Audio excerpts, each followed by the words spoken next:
বন্ধু বিশ্বে অমৃতস্য পুত্রা এতে ধামানি দিব্যানি চক্ষু বেদাহমিতং পুরুষং মহান্তম আদিত্য বর্ণম তমস পরস্তার।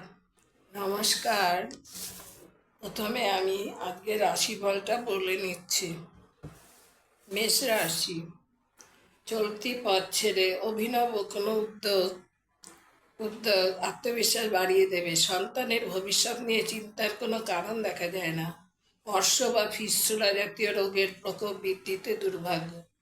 বৃষ, বহুদিনের সমস্যার জট খুলে কর্মস্থলে সমীহ আদায়ের সঙ্গে আর্থিক প্রাপ্তির জোর। বিলাসদ্রব্যের ব্যবসায় বাড়তি বিনিয়োগের সূত্রে আশানুরূপ ফল না পাওয়ার হতাশা বাড়বে।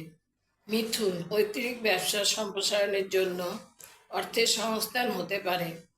অন্যের সমস্যায় মাথা গলিয়ে বিড়ম্বনার মুখে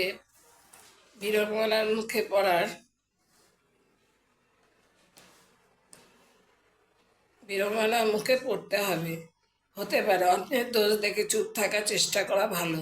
কর্কট, কপট সহকর্মীরা ভাত পাতলেও মানসিক শক্তিতে যাবতীয় সমস্যা কাটিয়ে ওঠার সম্ভাবনা।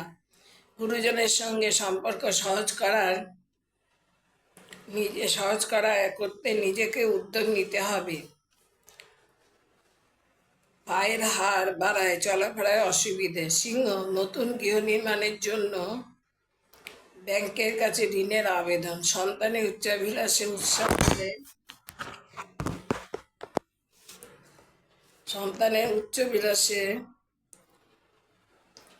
উৎসাহ দিলে মনের জোর বাড়বে ও আগ্রহ বাড়বে। নানা মতানৈক্য সহ্য করতে হতে পারে। কন্যা, কর্তা ব্যক্তির আনুকূল্যে কর্মসমস্যার সমাধান হয়ে যেতে পারে। উঁচু স্থান থেকে পড়ে দেহে বড় ধরনের আঘাত ও রক্তপাত, অস্থিভঙ্গের আশঙ্কা। সন্তানের উচ্চশিক্ষা সাফল্যে গর্ববোধ করবেন। তুলা, সময়োচিত তৎপরতায় অভাবে কর্ম পরিবর্তনের পরিকল্পনা ব্যর্থ হতে পারে। মাতৃস্থানীয় আত্মীয়ের সঙ্গে মতান্তর ও মনান্তরে দিনটাই মাটি হয়ে যাবে। বিচার বিভাগের সঙ্গে যুক্ত ব্যক্তিদের পক্ষে শুভ সময়। বৃশ্চিক, কর্মক্ষেত্রে জটিলতা এড়াতে বিকল্প কাজের সন্ধানে আশার আলো।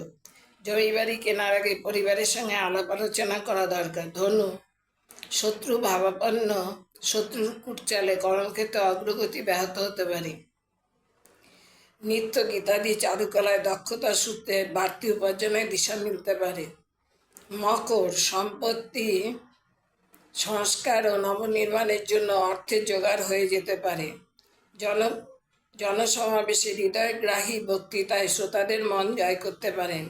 কুম্ভ, তুচ্ছ কারণে আত্মীয়ের সঙ্গে বিবাদ ও সম্পর্কহানির আশঙ্কা। বাড়ির পছন্দ নয় এমন কাউকে খুশি করতে গিয়ে সুস্থিরভাবে দিন যাপন করতে পারবেন না। শ্লেষাধিক্য ও শ্বাসযন্ত্রের দুর্বলতায় ভোগান্তি। মীন, সঙ্গীতাদি চারুকলা চর্চায় উৎপত্তি নতুন উপার্জনের দিশা দেখাতে পারে। মা বাবার সঙ্গে মতবিরোধ হলে তা মিটিয়ে নেওয়ার চেষ্টা করুন। এখন আজকের বিষয়।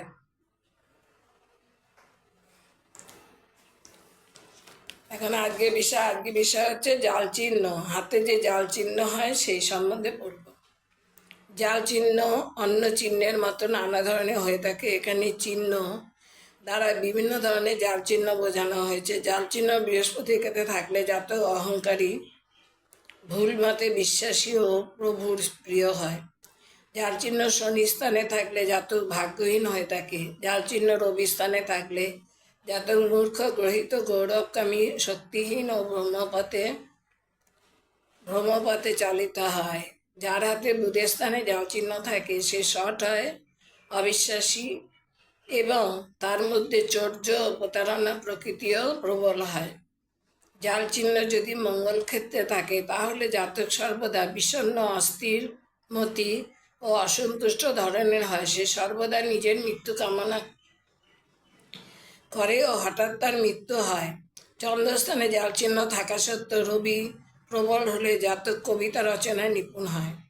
জাল চিহ্ন শুক্রের স্থানে থাকলে ও তার সঙ্গে শুক্রবন্ধনী থাকলে জাতক দুষ্ট প্রকৃতি, বিপদগামী, মদ্যপায়ী ও পাপাচারী হয়। যদি বৃত্তাঙ্গুলির প্রথম পর্ব দীর্ঘ হয়, শিরোরেখা ও রবিরেখা প্রবল হয়, তাহলে শুক্রের স্থানে জাল চিহ্ন থাকলে তা শুভ ফলই নির্দেশ করে। কিন্তু জাল চিহ্নের বৈশিষ্ট্য হলো এই, যে গ্রহের ক্ষেত্রে ওই চিহ্ন থাকে সেই গ্রহ যে সমস্ত গুণাবলী নির্দেশ করে সেগুলোর প্রকাশে বাধাবিঘ্ন ও অসুবিধা ঘটায়। এবার আপনাদের হাতে সাহায্যে দেখাচ্ছি। এই হাতে এটা হচ্ছে কনিষ্ঠ আঙুল, এর নিচে জাল চিহ্ন থাকলে জাতক শর্ট হয়। অনামিকা অর্থাৎ রবি, অনামিকার নিচের অংশটা তো রবির অংশ, এখানে জাল চিহ্ন থাকলে জাতক মূর্খ হয়। এটা হচ্ছে মধ্যমা, শনির আঙুল, এর নিচে শনির স্থান, এখানে জাল চিহ্ন থাকলে জাতক ভাগ্যহীন হয়। এটা তর্জনী, এখানে জাল চিহ্ন থাকলে জাতক অহংকারী হয়। এখানে জাল চিহ্ন এটা হচ্ছে মঙ্গলের স্থান, এখানে জাল চিহ্ন থাকলে হঠাৎ মৃত্যু হয়। এখানে হচ্ছে চন্দ্রের স্থান, চন্দ্রের স্থানে জাল চিহ্ন থাকলে কবিতা রচনায় নিপুণ হয়। আর বৃহস্পতি আঙুলের নিচে জাল চিহ্ন থাকে জাতক অহংকারী হয়, অহংকারী। এবং শুক্রের জাল চিহ্ন থাকলে জাতক মদ্যপায়ী ও পাপাচারী হয়।